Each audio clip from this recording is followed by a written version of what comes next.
Galaxy News Hour live. सरकारको लगानी र जोडबलले मात्र पूर्वाधार निर्माण र सेवा प्रवाह हुन नसक्ने भएकाले निजी क्षेत्रलाई अगाडि सारिएको हुन्छ।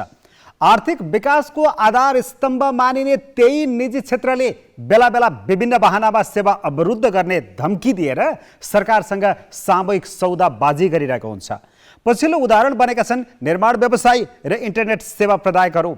राज्यका नियामक निकाय कमजोर हुँदा अस्वाभाविक माग तिर्साएर सेवा नै बन्द गर्ने चेतावनी दिने यस्ता संस्थाहरूले राज्यको कानुनलाई त चुनौती दिइरहेकै छन्, उपभोक्तामाथि पनि शोषण गरिरहेका छन्। इन्धन व्यवसाय हुन् वा यातायात व्यवसाय, भए नभएका आफ्ना माग राखेर हडताल गर्नुलाई आफ्नो अधिकार ठान्छन्, जबकि अत्यावश्यक सेवा अवरुद्ध गर्नुलाई कानुनले अपराध भनेको छ। व्यापारीले खुलेआम उपभोक्ता लुटिरहँदा समेत नियमनकारी निकायले हस्तक्षेप गर्न नसक्ने अवस्था छ। कारण सत्तामा भएका निर्णयकर्ता र व्यापारी बीच लाभहानिको अदृश्य साँठगाँठ। सत्ताधारीको आड भरोसा पाएका व्यापारीले मनोमानी गर्दा तत्काल कारबाहीको प्रक्रिया अगाडि बढाउन नसक्ने गरी सरकार पनि निरीह हुन्छ। न्युज आवरमा आज हामी निजी क्षेत्रको सिन्डिकेट राज, लाचार सरकार र निरीह उपभोक्तामा केन्द्रित हुनेछौँ। साथमा हुनेछ निर्वाचन प्रचारका क्रममा नेताहरूका बेलगाम बोलीको चिरफार र सिंहदरबार पुगेको फुटबल विवाद।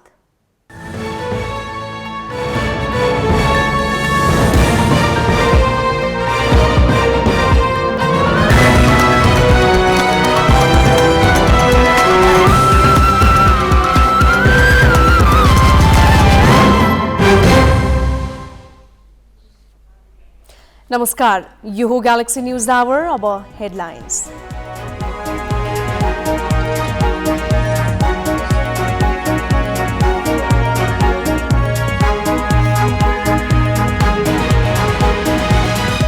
आचार संहिताको धज्जी उडाउँदै नेताहरू व्यक्तिगत लान्छना र साम्प्रदायिक टिप्पणीतर्फ उम्मेदवारी नै रद्द गर्ने आयोगको चेतावनी।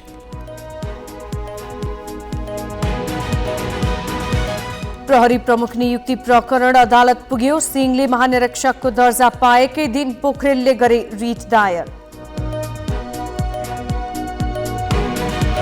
राज्य र उपभोक्तालाई ठग्न व्यापारीहरू बारम्बार हडतालमा, आफ्नो स्वार्थमा सरकारलाई झुकाउन सिन्डिकेट संस्थाको प्रयोग।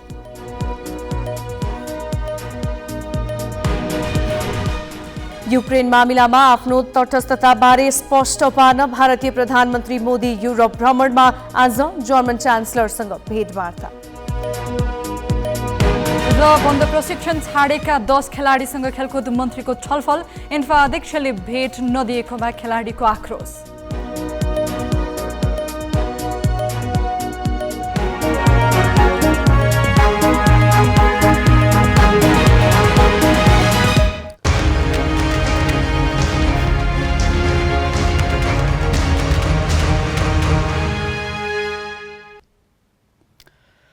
निर्वाचन राजनीतिक दल बीचको प्रतिस्पर्धा हो। अहिले स्थानीय तहको निर्वाचनमा राजनीतिक दलका उम्मेदवारसँग स्वतन्त्र उम्मेदवार पनि प्रतिस्पर्धामा छन्।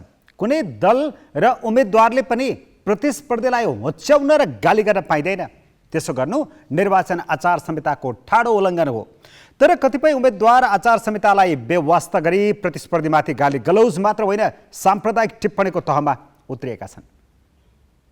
निर्वाचनमा म चाहिँ कार्यक्रममा भाग लिन नपाउने अनि यस्ता कार्यक्रममा उपस्थित हुन नपाउने भन्ने कुरा आचार संहिता अहिले होइन, विगतदेखि नै बोलेकै त्यही थियो। निर्वाचन आयोगले कति कार्यान्वयन गर्न सहयोग गर्यो र मिडियाकर्मी साथीहरूले कति सहयोग गर्नुभयो आत्मसात गरेर म निवेदन गर्न चाहन्छु। यहाँभन्दा बढी म बोलिनँ। यदि यसलाई हुबहु कार्यान्वयन गरौँ, यदि विकसित देशहरूमा हुन्छ होला, म देखेको छु। नेपालमा भोलि त्यो आउला हामी ल्याउँ। तर आज नेताहरू, मान्य मन्त्रीज्यूहरूले जे पनि गर्न हुने, हामी साना तल्लो स्थानीय तहका पालिका प्रमुखहरूले अनि अरू चाहिँ कार्यान्वयन चाहिँ गर्न पर्ने र ती कुराहरू हामीले लेखेको देख्दा पाउँदा मलाई दुःख लागेको छ। यी हुन् रूपन्देहीको तिलोत्तमा नगरपालिकाका प्रमुख वासुदेव घिमिरे, जो अहिले पनि पदमा बहाल नै छन्। तर पालिकाको भावी नेतृत्वका लागि नेकपा एमालेका उम्मेद्वारका लागि भोट माग्न घिमिरे दिनहुँ जसो पार्टीका गतिविधिमा सक्रिय मात्र छैनन्, खुल्ला निर्वाचन आयोगलाई चुनौती समेत दिइरहेका छन्। नेकपा एमालेका तर्फबाट काठमाडौँ महानगरमा प्रमुख पदका उम्मेद्वार केशव स्थापितले दिनहुँ जसो अराजनीतिक टिप्पणी गरिरहेका छन्। प्रतिस्पर्धी उम्मेद्वार विरुद्ध उनले भद्दा मजाक मात्र गरिरहेका छैनन्, लिङ्ग र जातलाई लिएर जथाभावी बोलिरहेका छन्। उनले प्रतिस्पर्धी बालेन्द्र शाहलाई आइतबार एक कार्यक्रममा काठमाडौँको नभएर मधेसको भएको खुच्चेर अन्तर्राष्ट्रिय ठग भने। अर्की प्रतिस्पर्धी सिर्जना सिंहको क्षमतामाथि रुखो टिप्पणी गरे। निर्वाचन आयोगले जारी गरेको आचार संहिता अनुसार यसरी व्यक्तिगत रूपमा गाली गलौज र टिप्पणी गर्न पाइँदैन। भूगोल, जात र लिङ्गको आधारमा प्रश्न उठाउन पनि मिल्दैन। सामाजिक रूपमा अपाच्य र असहिष्णु अभिव्यक्तिका कारण स्थापित आलोचित बनिरहेका छन्। अझ स्थापित जस्ता अराजनीतिक टिप्पणी गर्ने उम्मेद्वारलाई राजनीतिक दलको नेतृत्वले झन हौसाइरहेको छ। अनुहारलाई लिएर चाहिँ टिप्पणी गर्ने, त्यसपछि त्यही चरण बढ्दा बढ्दै अब आकुल भएको मानसिकता हो कि क्या हो, जसरी पनि चुनाव जित्नै पर्ने, जातिवादको कुरा गर्ने, क्षेत्रवादको कुरा गर्ने, कसैको गोत्र खोज्ने, कसैको पहाड हो कि मधेस खोज्ने, यो अपराध हो। अन्तर्राष्ट्रिय मानव अधिकार कानुनले जातीय क्षेत्रीय आधारमा घृणा फैलाउने कार्यलाई अपराध भनेको छ। अपराधीलाई कारवाही हुनु पर्यो, मेरो प्रष्ट मान्यता छ। त्यो जुनसुकै ठुलो दलको उम्मेदवार होस् कि नहोस् मतलब छैन। या भोटरले दण्डित गर्नु पर्यो। के बुझेका छैनन् भने कतिपयले सात पुस्तालाई गाली गर्नु, जातिको आधारमा गाली गर्नु, क्षेत्रको आधारमा घृणा फैलाउने काम अपराध हो भन्ने बुझेकै छैनन्। निर्वाचन आयोगले पनि त्यस्तो अपराधमा ध्यानाकर्षण गराउने र पर्यो भने निर्वाचनै खारेज गर्ने, निर्वाचन भनेको उम्मेदवारी खारेज गर्ने ह्याउ राख्नु पर्थ्यो। त्यस्ता दलहरूलाई सचेत गराउन सक्नु पर्थ्यो। निर्वाचन आयोग आफै पनि निरीह भएको देखियो। स्थानीय जनप्रतिनिधि बन्न चुनावी मैदानमा होमिएका व्यक्तिले समाजलाई विभाजनतर्फ होइन एकतामा गोलबन्द गर्नुपर्ने हो। तर एकपछि अर्को विवादित अभिव्यक्ति दिने नेताहरूलाई आयोगले कठोर दण्ड नदिई सामान्य सचेत मात्र गराउँदा अमर्यादित र असहिष्णु अभिव्यक्तिमा बढोत्तरी आएको छ। रूपन्देही सहकर्मी शिव डुम्रेको सहयोगमा क्यामेरामा सञ्जय घिमिरेका साथमा मिलन बुढाथोकी, ग्यालेक्सी फोके, काठमाडौँ। आचार संहिता उल्लङ्घनका घटनामा कारबाही गर्ने निकाय निर्वाचन आयोग हो। आयोग मातहत 753 वटै स्थानीय तहमा निर्वाचन अधिकृतको कार्यालय छन्।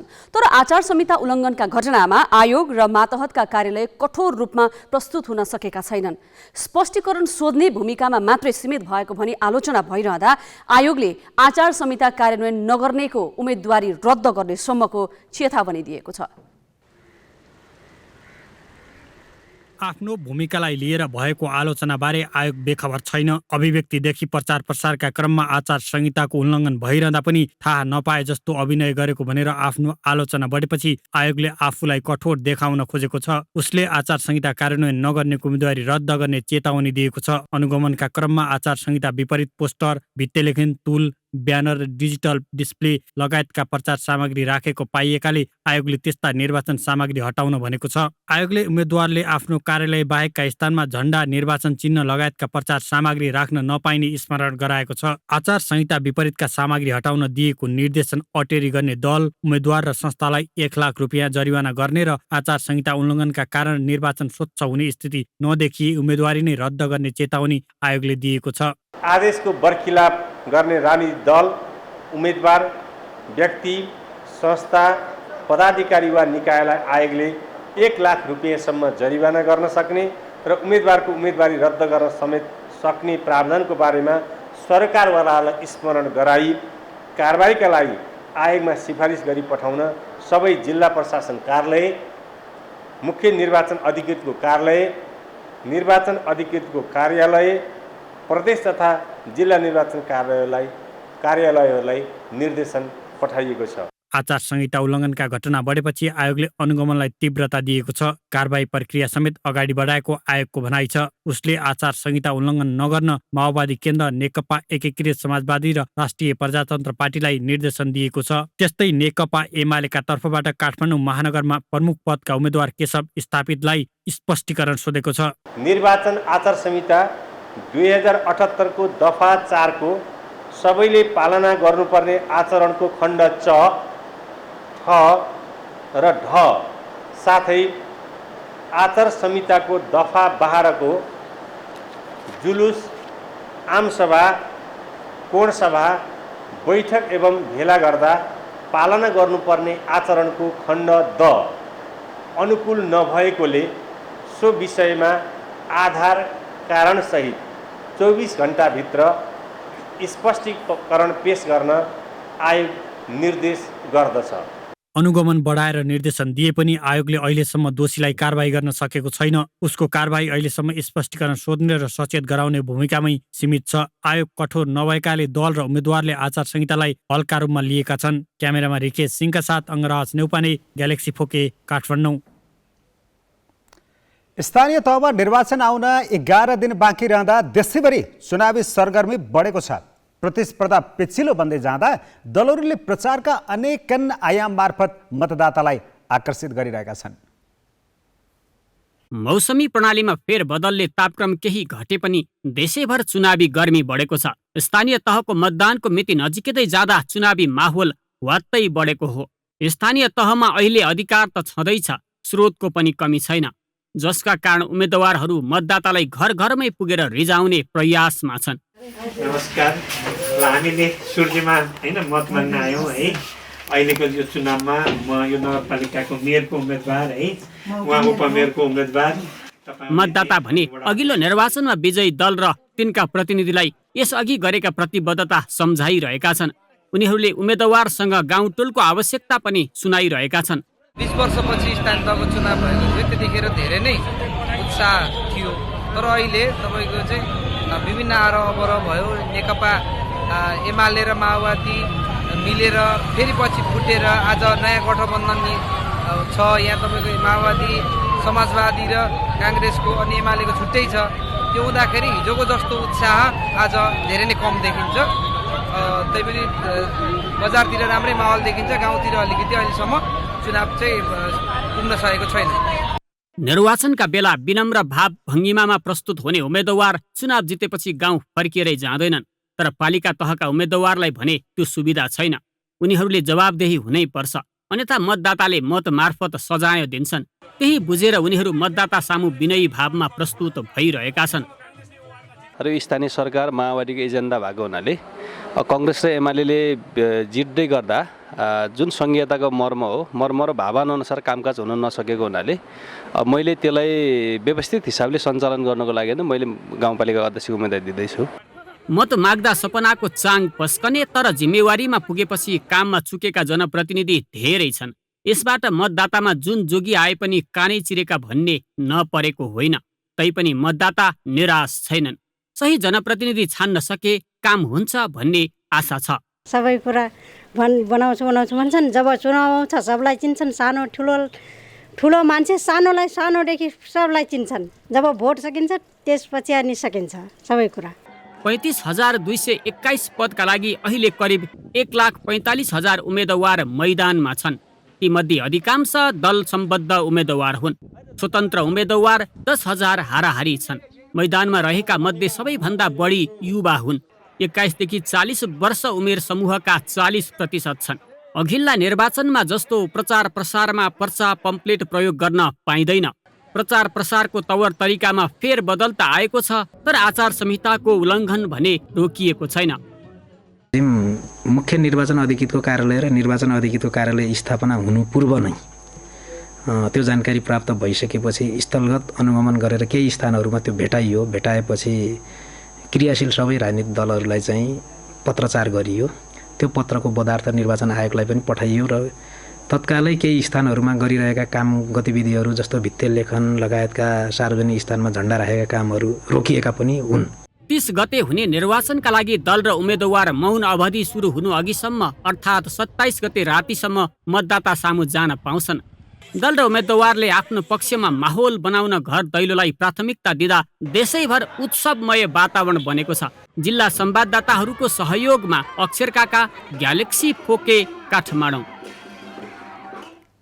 अब पालो सही कि गलतको।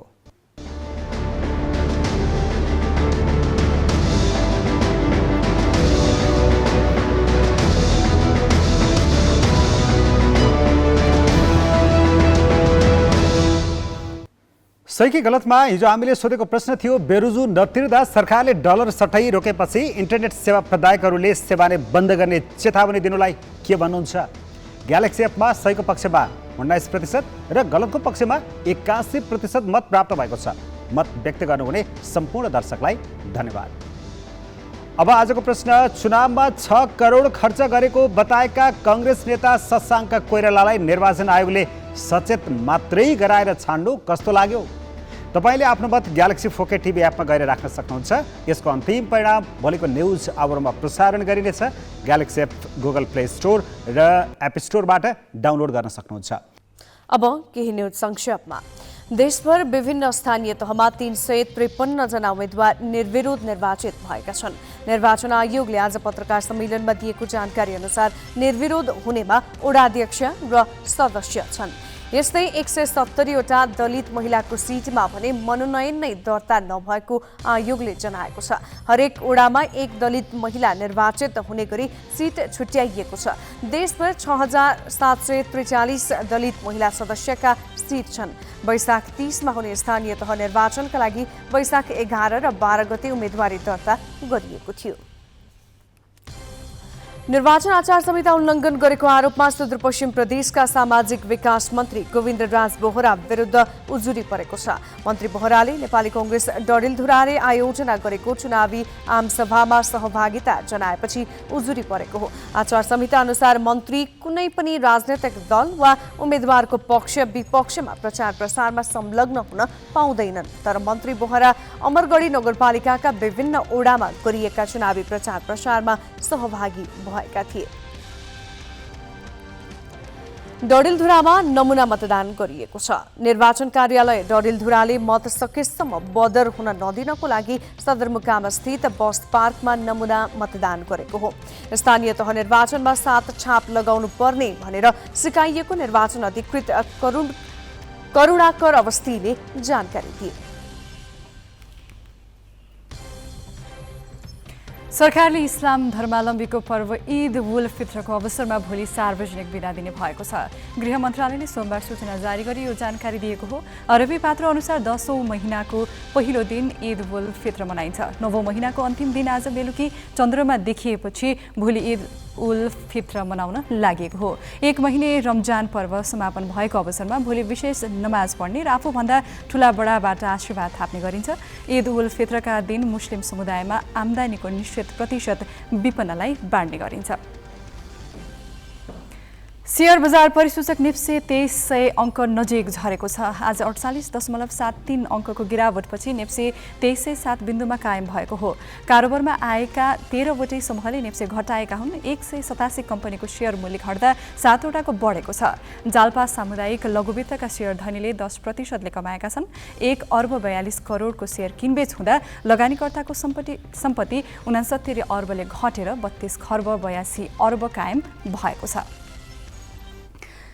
बजारमा हरेक क्षेत्रका व्यापारी र व्यवसायीका सङ्गठन छन्। ती सङ्गठन आफ्नो व्यवसायलाई स्वच्छ र मर्यादित बनाउन होइन, आफ्ना नाजायज र गैर कानुनी स्वार्थका लागि कानुन हात लिन र उपभोक्तामाथि शोषण गर्न प्रयोग भइरहेका छन्। बाँकी साजना तामाङबाट। संविधानले अर्थतन्त्रका प्रमुख 3 खम्बा मध्ये एक निजी क्षेत्र हो भनेको छ। आर्थिक विकासको मेरुदण्ड मानिएको निजी क्षेत्रलाई सरकारले बनाउने सबैजसो कानुनमा सहभागी गराइन्छ।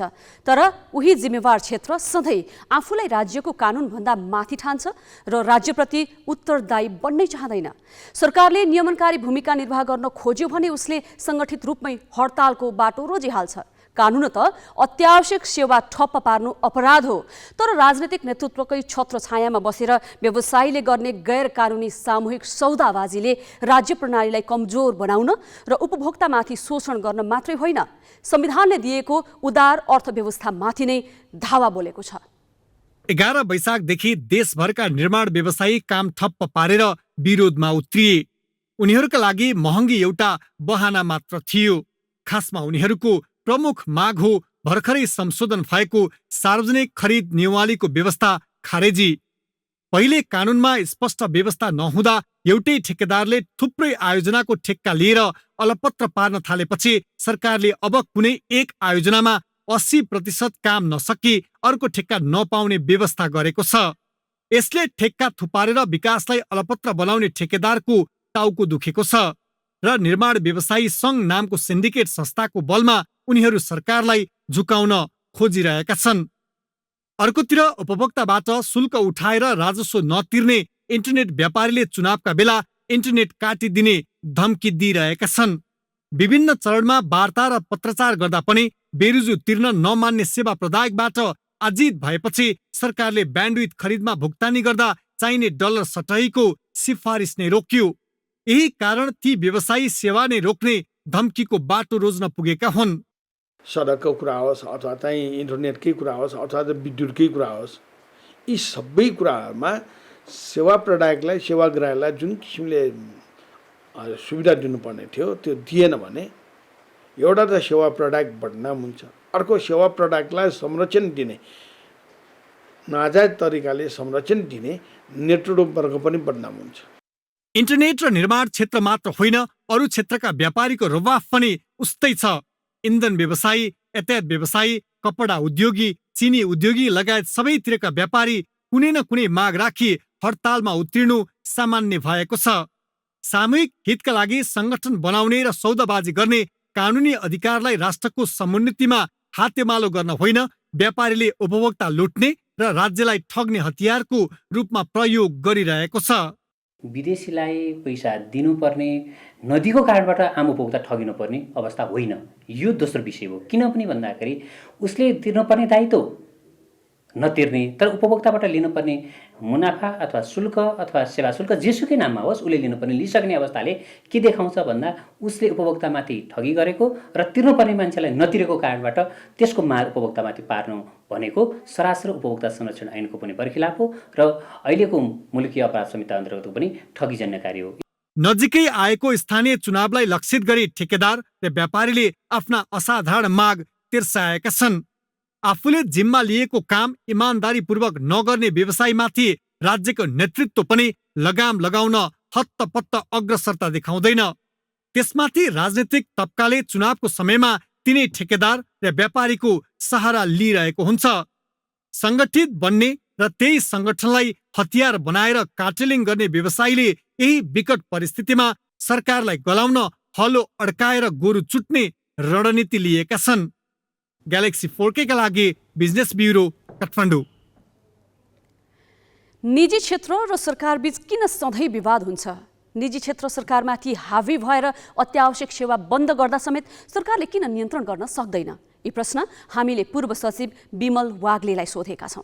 सेक्टर चाहिँ नाफाको लागि आएको हुनाले जसरी पनि नाफा खानुपर्छ भनेर एउटा सीमा नै नागेर नाफा खाने एक प्रकारको नाफाखोर प्रवृत्ति भएको प्राइभेट सेक्टर पनि हुन्छ, नहुने होइन।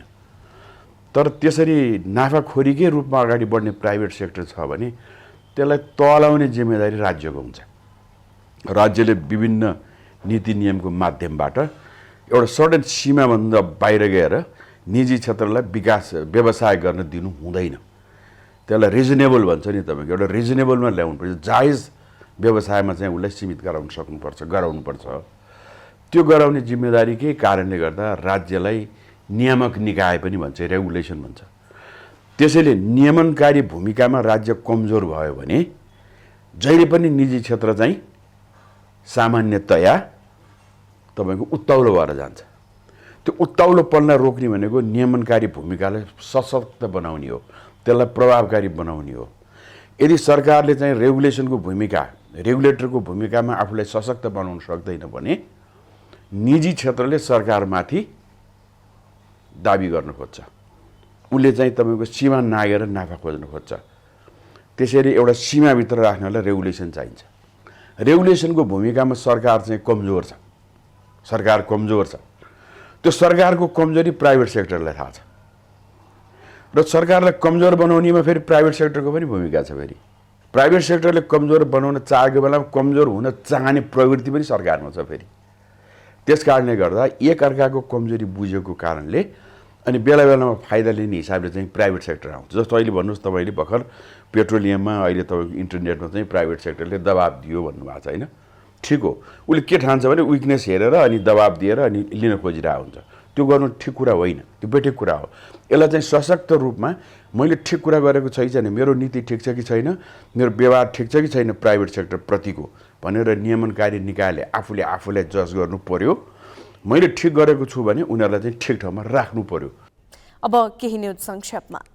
भारतका प्रधानमन्त्री नरेन्द्र मोदी युरोप भ्रमणका क्रममा जर्मनी पुगेका छन्। रुसले युक्रेनमा आक्रमण गरे यता पहिलो पटक विदेश यात्रामा गएका मोदीले भ्रमणका क्रममा युरोपेली संघका नेताहरूलाई युक्रेनप्रति भारतको धारणा प्रष्ट पार्ने जनाइएको छ।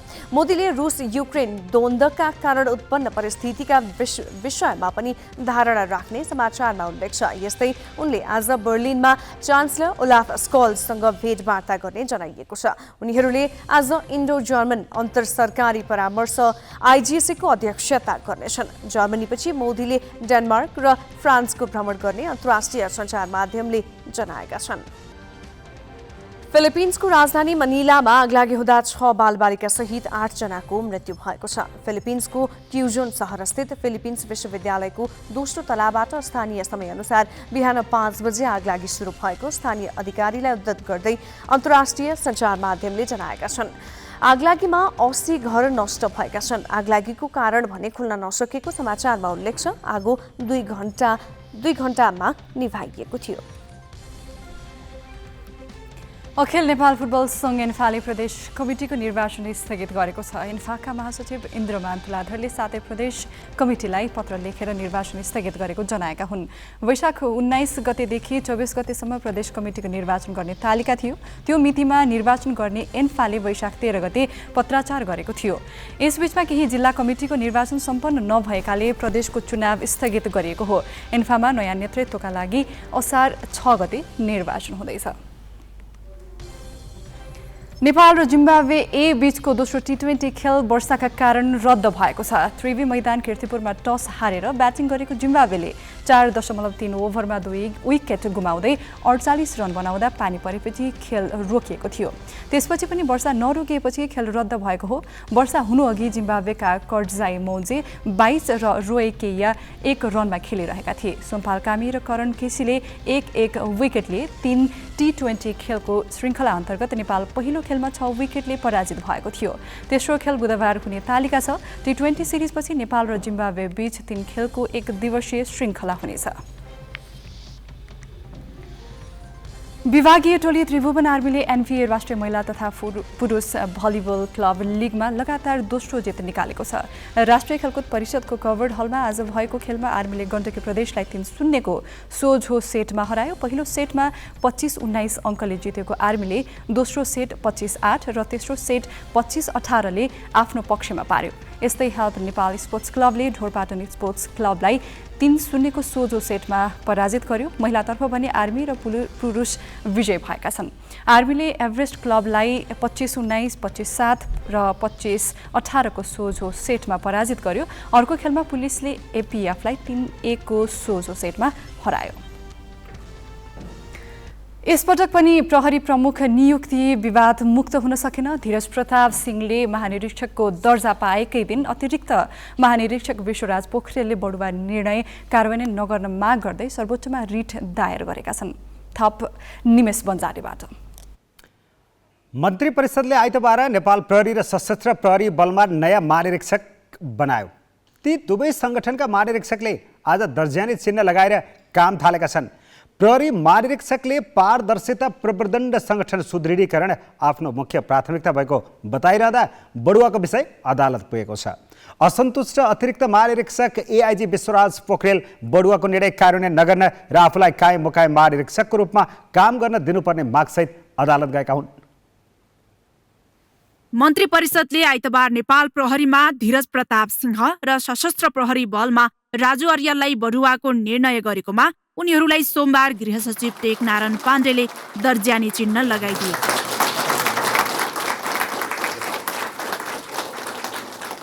दर्जानी चिन्ह लगाउन सिंह पत्नी तथा अर्याल पत्नी र पितासहित गृह मन्त्रालय पुगेका थिए।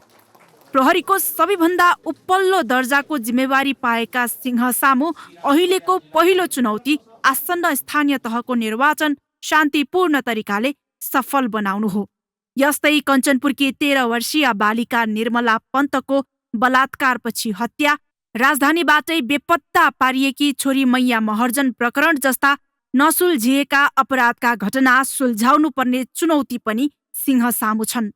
सिंहले साङ्गठनिक सुदृढीकरणमा जोड दिँदै थपिएका सुरक्षा चुनौतीको सामना गर्न र अपराध नियन्त्रणमा ध्यान केन्द्रित गर्ने योजना सुनाएका छन्। शहर केन्द्रित अपराधहरूको स्वरूपमा भइरहेको तीव्र परिवर्तनले थपिएका चुनौतीहरूको सामना गर्न नेपाल प्रहरीलाई आधुनिकीकरण गर्दै लैजानुको विकल्प छैन। अपराध र सुरक्षा चुनौतीको आधारमा मापदण्ड बनाई अर्बन पुलिसिङ र रुरल पुलिसिङको अवधारणा अनुरूप सुरक्षित शहर र सुरक्षित गाउँ निर्माण गरी आम नागरिकहरूमाझ नेपाल प्रहरीको प्रतिको विश्वास अभिवृद्धि गर्ने तर्फ प्रहरीको आगामी रणनीति अझ बढी केन्द्रित रहनेछ। सशस्त्र प्रहरीले भने दैनिक शान्ति सुरक्षा भन्दा पनि सीमा क्षेत्र हेर्छ। खुल्ला सिमानाका कारण बढिरहेको आपराधिक गतिविधि नियन्त्रणमा अर्यालले नेतृत्वदायी भूमिका निर्वाह गर्नुपर्नेछ। संगठनभित्रको विकृति अन्त्यको जिम्मेवारी पनि अब उनकै हो। व्यक्तिले नभई नीतिले संगठन चलाउने पद्धतिको सुरुवात गरिनेछ। संस्थागत सुधार अन्तर्गत सशस्त्र प्रहरी बल नेपालको चेन अफ कमान्ड आचरण पालना, अनुगमन, मूल्याङ्कन, पुरस्कार तथा दण्ड, भ्रष्टाचार एवं लैङ्गिक हिंसा लगायतका विषयहरूलाई नीति, नियम र कार्यविधिद्वारा नियमन गर्नेछु। संगठनको इन्स्टिट्युसनल मेमोरीलाई प्रविधियुक्त बनाइने र विधा प्रणालीलाई डिजिटलाइज सिस्टममा लगिनेछ। आर्थिक पारदर्शिता मेरो प्राथमिकता रहेको छ। साथै राजस्व सङ्कलनमा अभिवृद्धि र चोरी तस्करी नियन्त्रणलाई प्रभावकारी बनाउनु प्रमुख उद्देश्य हुनेछ। वरिष्ठतालाई बेवास्ता गर्दै सिंहलाई महानिरीक्षक बनाइएको भनी संगठनकै केही अधिकृतले असन्तुष्टि जनाएका छन्। गृह सचिव पाण्डेले भने सरकारले कानुनी व्यवस्था अनुसार र कार्यक्षमताका आधारमा महानिरीक्षक रोजेकाले असन्तुष्टि अर्थहीन भएको जवाफ दिएका छन्। त्यसमा ज्येष्ठता भनेपछि खालि त्यो पदको ज्येष्ठता मात्रै नभएर कसले संगठनलाई अभिभावकीय भूमिका दिन सक्छ। हाम्रो परिवारमा सम्झौँ न, पितृत्व अथवा त्यो बाबुको भूमिका के प्याट्रोनेज हुन्छ नि, त्यो कमान्ड गर्न सक्ने, यहाँ पनि त्यही लागू हुन्छ। सिंहलाई बढुवाको निर्णयपछि वरिष्ठ एआइजी विश्वराज पोखरेल र सहकुल थापा बिदामा छन्, जसका कारण उनीहरू दुवैजना सिंहलाई दर्जानी चिन्ह लगाउने कार्यक्रममा आएनन्। पोखरेल त सिंहको बढुवा विरुद्ध सर्वोच्च अदालत गएका छन्। उनको बढुवाको निर्णय यथास्थितिमा राख्न र अदालतबाट न्याय निरूपण नभएसम्म आफूलाई कायम मुकायम महानिरीक्षकका रूपमा काम गर्न दिनुपर्ने माग गरेका छन्। उनको रिटमा सर्वोच्चले बुधबारका लागि पेशी तोकेको छ। क्यामेरामा सविन महर्जनका साथमा शिखा Shrestha, galaxy 4K, Kathmandu.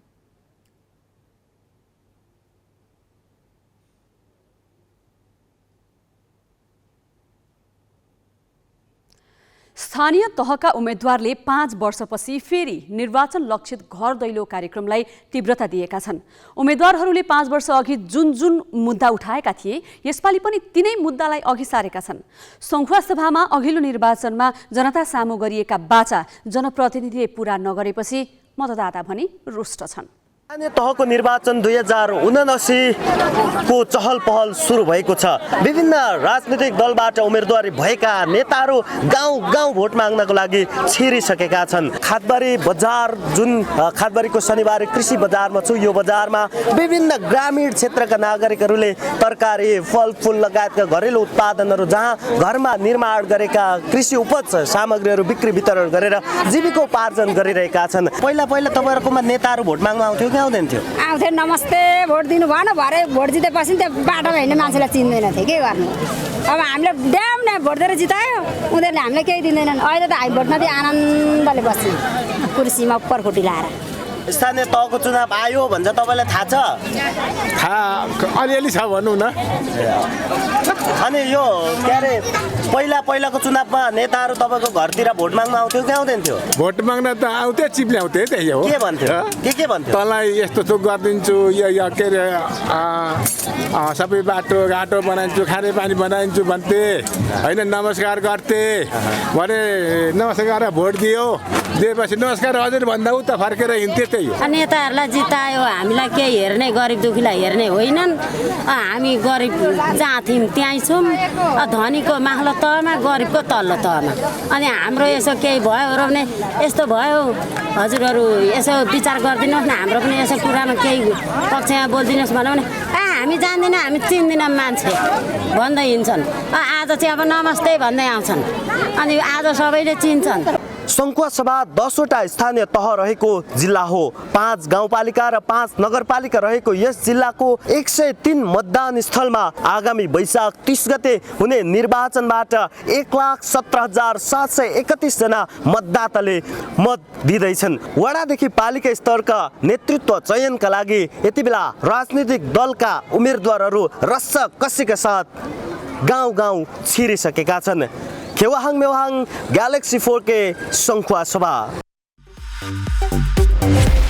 Business news का साथ में नेपाल टॉप सब ठीक ठाक। नेपाल टॉप सब ठीक ठाक।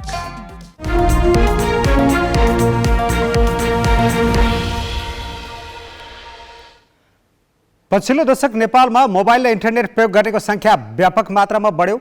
अहिले जनसङ्ख्याभन्दा बढी मोबाइल सिम कार्ड प्रयोगमा छन्। देशको 75% जनसङ्ख्या इन्टरनेटको पहुँचमा छ। यसले नेपालमा सूचना प्रविधिको बजार र अर्थतन्त्र पनि तीव्र दरमा बढेको छ। सरकारले डिजिटल नेपाल कार्यढाँचा कार्यान्वयनका लागि 22 अर्ब खर्च गर्ने प्रस्ताव अघि सारेको छ। राष्ट्रिय सूचना तथा सञ्चार प्रविधि दिवसको सन्दर्भमा तयार पारिएको यो सामग्री। अहिले नेपालको अर्थतन्त्रमा सूचना प्रविधिको हिस्सा 2% हाराहारी मात्रै छ। तर दूरसञ्चार तथा सूचना प्रविधिको व्यापार भने अचाक्ली बढी छ। धेरै नाफा कमाए भनेर सबैको आँखाको तारो बनेका वाणिज्य बैंकभन्दा दूरसञ्चार कम्पनीको नाफा कयौं गुणा बढी छ। देशका 10 वाणिज्य बैंकले कमाउने जति नाफा एनसेल र नेपाल टेलिकमले मात्रै कमाउँछन्। टेलिकमले हरेक वर्ष 9 अर्ब र एनसेलले 17 अर्ब हाराहारी खुद नाफा आर्जन गरिरहेका छन्। अरू दूरसञ्चार कम्पनी र इन्टरनेट सेवा प्रदायकहरूको व्यापार उस्तै लोभलाग्दो छ। दूरसञ्चारमा एक पटक लगानी गरेपछि कालान्तरसम्म नाफा आइरहन्छ। त्यसैले संसारभर नै सूचना प्रविधि र दूरसञ्चारको व्यापारमा लगानी बढेको छ। संसारका सर्वाधिक धनी व्यक्तिहरू वर्षौंदेखि सूचना प्रविधि क्षेत्रकै छन्। नेपालमा पनि विनोद चौधरी जस्ता अरबपति दूरसञ्चारको लाइसेन्सका लागि भिडिरहेका छन्। यस्तो बेला नेपालले पनि डिजिटल अर्थतन्त्र निर्माण गर्ने भनेर 22 अर्ब लगानी गर्ने नयाँ प्रस्ताव अघि सारेको छ। यसका लागि 17 अर्ब जति विश्व बैंकसँग ऋण लिने प्रक्रिया अघि बढिसकेको छ। बाँकी 5 अर्ब व्यावसायिक ऋण लिने सरकारको तयारी छ। प्रिपरेसन फेजमै छ। हामीले वर्ल्ड ब्याङ्कसँग नेगोसिएसन पनि गरिसकेका छौँ। त्यही तयारीहरू गर्दै गरेको हो। यो रकम आउँदाखेरिको कुरो जुन छ त्यसले यो डिजिटल नेपाल फ्रेमवर्क भन्दा खासै धेरै पर गरे पनि छैन। किन डिजिटल नेपाल एक्सेलरेसन नै भनेको छ। यो एक्सेलरेसन यसलाई चाहिँ अलि छिटो लैजाउँ भनेर गर्न खोजेको, जसमा चाहिँ केही हाम्रा अब्स्ट्याकल्सहरू छ जुन पूर्वाधारको सन्दर्भमा छ, क्यापासिटीको सन्दर्भमा छ, लिटरेसीको सन्दर्भमा छ। अनि त्यसपछि यो सरकारले मात्रै गरेर हुँदैन, त्यसमा प्राइभेट सेक्टरलाई पनि कसरी सपोर्ट गर्न सकिन्छ भन्ने कुरोको कम्पनी सहित यो चाहिँ प्रोजेक्टको डिजाइन गरेको हो। यो रकम मध्ये ग्रामीण क्षेत्रमा ब्रोडब्यान्ड इन्टरनेट पुर्याउन 13 अर्ब खर्च हुने परियोजना सम्झौतामा उल्लेख छ। डिजिटल स्टार्टअप र उद्यमी तयार पार्न तथा व्यवसायलाई सघाउन यही ऋणबाट 61 करोड खर्च गर्ने भनिएको छ। बाँकी रकम डिजिटल सरकारको निर्माणका लागि खर्च हुनेछ। यसअघि सरकारले 2064 मा एसियाली विकास बैंकको सहयोगमा आइसिटी विकास परियोजना अघि बढाएको थियो। नेपालमा राष्ट्रिय परिचय पत्रदेखि स्मार्ट ड्राइभिङ लाइसेन्स र मालपोतको डिजिटल अभिलेखीकरणसम्मका आयोजना यसै परियोजनाबाट अघि बढेका हुन्। फेरि प्रत्येक फ्रेमवर्क प्रत्येक प्रोजेक्टमा एकैवटा इन्स्टिट्युसन जन्माउनु थाल्यो भनेदेखि इन्स्टिट्युसनका चाहिँ खात लाग्ने भए अनि त्यसपछि रिजल्ट चाहिँ फेरि गाह्रो हुन्छ कि। त्यसैले अहिलेसम्मका जति पनि इनिसिएटिभ्सहरू छन् आइटी सेक्टरका यो सबै पाटोहरूलाई एउटा संश्लेषण गरेर एकै ठाउँमा ल्याउने गरिकन युनाइट गर्ने गरिकन कुनै एउटा इन्स्टिट्युसन चाहिँ कसैले अहिले भइरहेका इन्स्टिट्युसनले लिडरसिप लिएर पनि गर्न सकिन्छ, अथवा चाहिँ यसलाई थोरै परिमार्जन गर्नुपर्छ, केही कुरोहरू गर्नुपर्छ भनेदेखि त्यो पनि गर्न सकिन्छ। दूरसञ्चार र सूचना प्रविधि अचेल संसारकै ठूलो व्यापार मध्ये एक भइसकेको छ। यसका लागि आवश्यक उपकरण मात्रै होइन, जनशक्ति पनि हामीसँग छैन। यस्तो बेलाको अर्बौं ऋण रकम ठेक्कापट्टा, ब्यान्डविथ र विज्ञको नाममा विकसित विश्वमै फर्कने पक्का छ। तैपनि दूरसञ्चारमा लगानी जुटाउनु पर्ने बाध्यता सरकारसँग छ। क्यामेरामा सुशील बास्कोटाका साथ business bureau, galaxy 4K, Kathmandu. Nepali राष्ट्रिय फुटबल टिमका मुख्य प्रशिक्षक अब्दुल्लाह अल्मुताइरी र खेलाडी बीचको विवाद युवा तथा खेलकुद मन्त्रालयसम्म पुगेको छ। आज युवा तथा खेलकुद मन्त्री महेश्वरजङ गहतराजले बन्द प्रशिक्षण छाडेका 10 खेलाडीलाई मन्त्रालयमै बोलाएर विवादबारे जानकारी लिएका छन्। तर विवाद सुल्झाउनु पर्ने निकाय अखिल नेपाल फुटबल सङ्घ एन्फाले विवाद समाधानमा चासो देखाएकै छैन। मुख्य प्रशिक्षक अब्दुल्ला अलमुतैरीसँगको विवादपछि बन्द प्रशिक्षणबाट बाहिरिएका 10 खेलाडीलाई सोमबार युवा तथा खेलकुद मन्त्री महेश्वरजङ गहतराजले मन्त्रालयमै बोलाए। झन्डै 1.5 घण्टा उनीहरूबीच छलफल भयो। मन्त्री गहतराजले खेलाडीसँग विवादबारे जानकारी मागे। खेलाडीहरूले विवादबारे बेली विस्तार लगाए। के हो कसो हो घटना के भएको भनेर हामीले उहाँले बोलाउनु भएको, हामीले चाहिँ हाम्रो तर्फबाट सबै भनेको छौँ होइन। अब आश गरौँ कि केही छिटै नै अब एउटा डिसिजन चाहिँ एन्फा कि अब गभर्मेन्टले चाहिँ लिनुहुन्छ। खेलाडीहरूसँगको छलफलबारे मन्त्री गहतराजले त केही बोलेनन्, तर उनले मिलेर अगाडि बढ्न सुझाएको खेलाडीहरूले जनाएका छन्। सोमबार नै खेलाडीहरूले अखिल नेपाल फुटबल सङ्घ एन्फाका महासचिव इन्द्रमान तुलाधरलाई ज्ञापन पत्र बुझाएका थिए। खेलाडीहरूले राष्ट्रिय टिमको क्याम्प छोडेको 1 साता बितिसक्दा पनि एन्फाले आफ्नो आधिकारिक धारणा राखेको छैन। खेलकुद मन्त्रीसँगको छलफलपछि एन्फा पुगेका खेलाडीले सोमबार पनि एन्फा नेतृत्वसँग भेट्न पाएनन्। हाम्रो चाहिँ यति मात्रै हो, अब एन्फाले चाहिँ हामी यो खेलाडी अनि कोचको एउटा टिम छ, त्यहाँ व्यवस्थापक टिम 4-5 जना त्यो, अनि एन्फाको एउटा उयो बसेर यो कुरा एकदम 3 जनाको एउटा मिटिङ छलफल गराइदिएर कुरा के हो क्लियर गराइदियो भने हामी आनन्दले, कोचले हामीले टिममा निकालिसक्नु भएको छ, हामी एउटा आनन्दले घर गएर आनन्दले बस्थ्यौँ होइन। अब उहाँले के भन्नुहुन्छ त्यसपछि डिसिसन त्यो सुनेर हामी जान्थ्यौँ। एन्फाको अब अध्यक्षज्यूले चाहिँ त्यति मात्रै गर्दै हुन्थ्यो, यसरी भागेर चाहिँ बस्नु भएन। कर्नल सरसँग एकैछिन कुरा मात्र भएछ, आफ्नो मिटिङ छ मेरो त्यो भनेर जानुभयो, त्यसपछि फिर्ता नै आउनु भएन। हामीले कति यहाँ 6 बजीसम्म हामी कुरेर बस्यौँ, त्यतिखेरसम्म नै आउनु भएन। अनि आज पनि आयो, आज पनि कुरेरै बस्यौँ, केही पनि आएन। हाम्रो माग पनि छैन, केही पनि छैन। हामी त अहिले भिक्टिम्स भइरहेछ नि त। सम्पूर्ण जनताहरूले त हामीलाई देशद्रोही होइन, नराम्रो गाली त हामीले भोगिरहेको छौँ नि त। प्रमुख प्रशिक्षक अब्दुल्ला अलमुतैरीले आइतबार नै एन्फा महासचिव तुलाधरलाई इमेल मार्फत आफ्नो धारणा पठाइसकेका छन्। अलमुतैरीले खेलाडीमाथि दोषारोपण गरेका छन्, तर खेलाडीहरू भने उनको दाबीलाई मान्न तयार छैनन्। खेलाडीहरूले गल्ती गरेको प्रमाणित गर्न उनीहरूले चुनौती दिएका छन्। एउटा नेसनल टिमको कोच जस्तो मान्छे भएपछि उहाँले त्यो स्टेटमेन्ट निकाल्नु भएन। एकदम हामीले चाहिँ निन्दै नै कस्तो अब अलिकति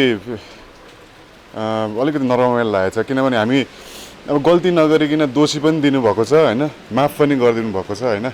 उहाँलाई एकचोटि सोध्न चाहन्छु कि तपाईँले त्यतिखेर हामीलाई घर जा भन्नुभएको कि हो कि होइन होइन। 3 चोटिसम्म तपाईँले भन्नुभयो होइन, अझै धेरै कुरा पनि भन्नुभयो होइन।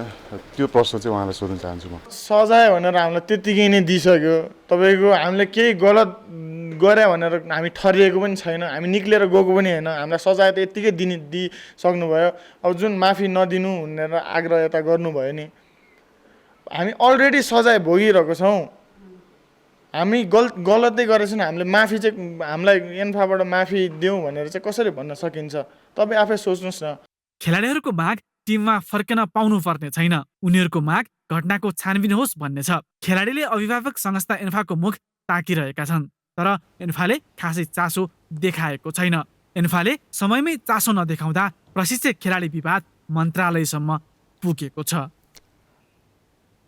माइक्रो ब्लगिङ साइट ट्विटर खरिद गर्ने प्रस्तावका कारण अमेरिकी अर्बपति इलोन मस्क यति बेला चर्चामा छन्। मस्कको प्रस्ताव ट्विटर कम्पनीले स्वीकार गरिसकेको छ।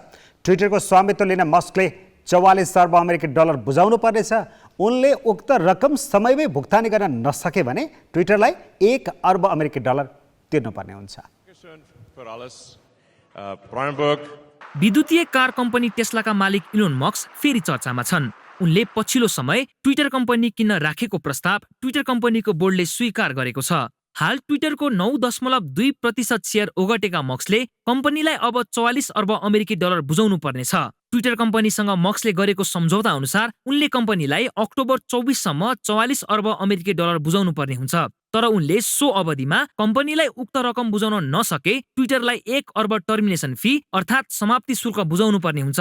मस्कले ट्विटरलाई निजी कम्पनीको रूपमा परिवर्तन गर्ने बताएका छन्। ट्विटर अहिलेकै स्वरूपमा रहे कम्पनीले सामाजिक दायित्व पूरा गर्न नसक्ने उनको भनाइ छ। ब्लुमबर्ग बिलियनियर्स इन्डेक्सका अनुसार मस्कको सम्पत्ति 2 खर्ब 64 अर्ब 10 करोड अमेरिकी डलर छ, अर्थात् यो करिब 3 मिल 24 खर्ब 54 अर्ब 24 करोड 84 लाख रुपियाँ हो।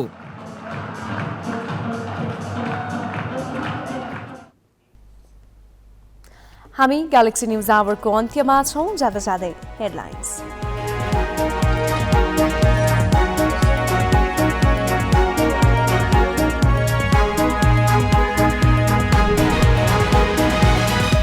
आचार संहिताको धज्जी उडाउँदै नेताहरू व्यक्तिगत लान्छना र साम्प्रदायिक टिप्पणीतर्फ उम्मेदवारी नै रद्द गर्ने आयोगको चेतावनी।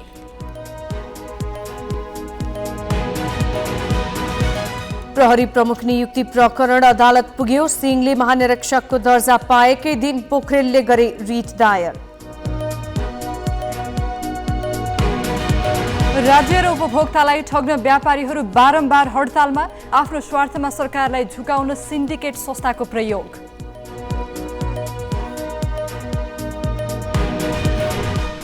युक्रेन मामिलामा आफ्नो तटस्थताबारे स्पष्ट पार्न भारतीय प्रधानमन्त्री मोदी युरोप भ्रमणमा। आज जर्मन च्यान्सलरसँग भेटवार्ता। र बन्द प्रशिक्षण छाडेका 10 खेलाडीसँग खेलकुद मन्त्रीको छलफल। इन्फा अध्यक्षले भेट नदिएकोमा खेलाडीको आक्रोश।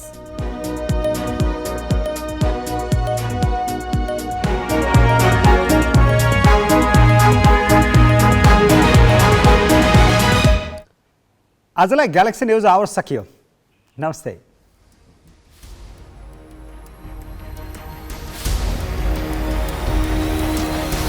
This is Galaxy News Hour Live.